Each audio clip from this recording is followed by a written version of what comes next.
morning everyone and welcome back to my channel.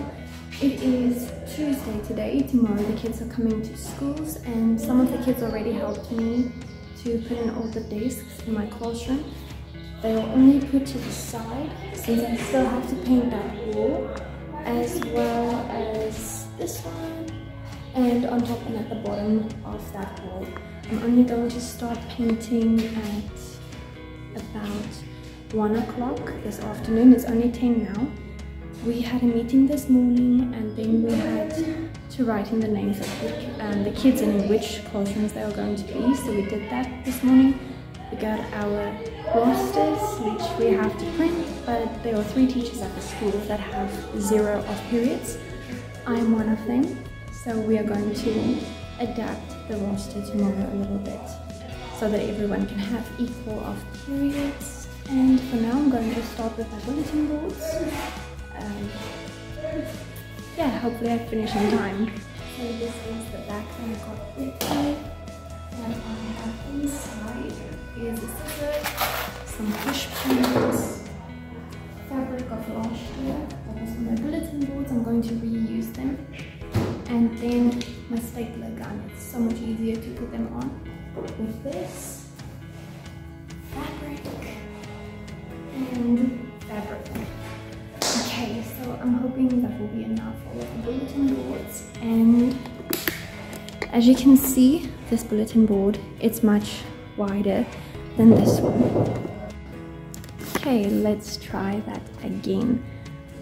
That bulletin board is much wider than this one. However, I should have enough fabric since my bulletin board is shorter on this side than I had last year. So I put the fabric horizontal like this last year. Now I'm going to have to do it vertically from top to bottom, and hopefully that will be long enough because they are cut into pieces.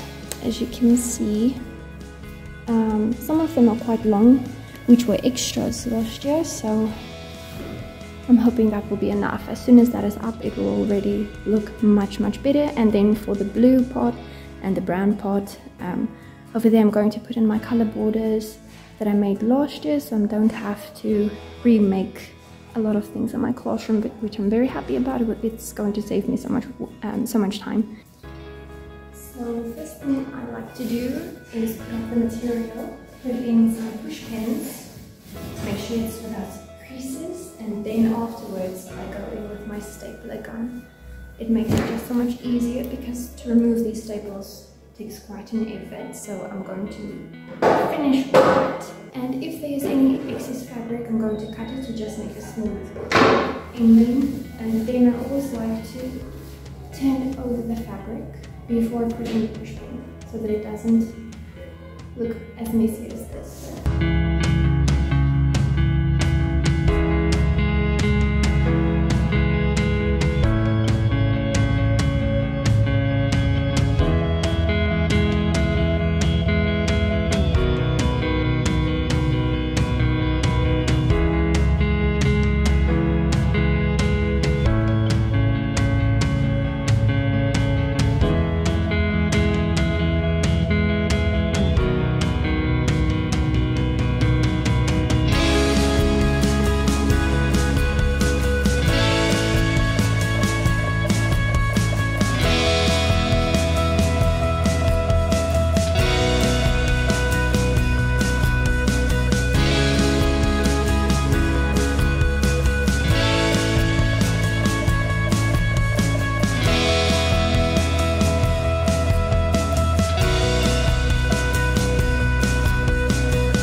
it looks like up close. If you look at what it looked like at the beginning compared to what it looks like now, it looks pretty good.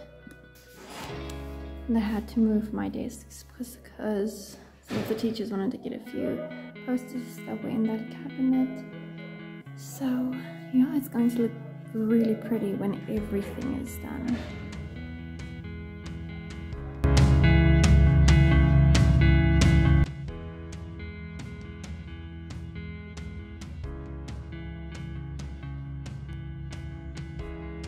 Okay, so it's the end of the day and my bulletin boards are up.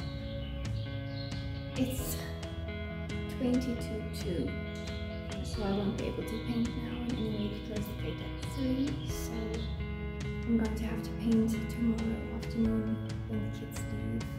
I would have wanted it to be done right now because it's very difficult to paint after school when you have to work the whole day and then still have to do that.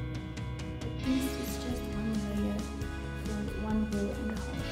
What I'm going to do now is I'm going to move my desks into groups because they have very full space. They have the opportunities to work in groups, so I'm going to do that, and I'm just going to tidy up the materials that I cut off.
Group, and then these are individual desks, or they can sit 2 by 2 on each one, but I think I will leave those desks for the ones that need to work alone, or maybe the stronger kids who are capable of working individually. But yeah, there's at least enough room for me to walk through. As you can see, a lot of room, so then these kids will come through this and the other kids will just go to the next one. Then I have this great spot that I stand in.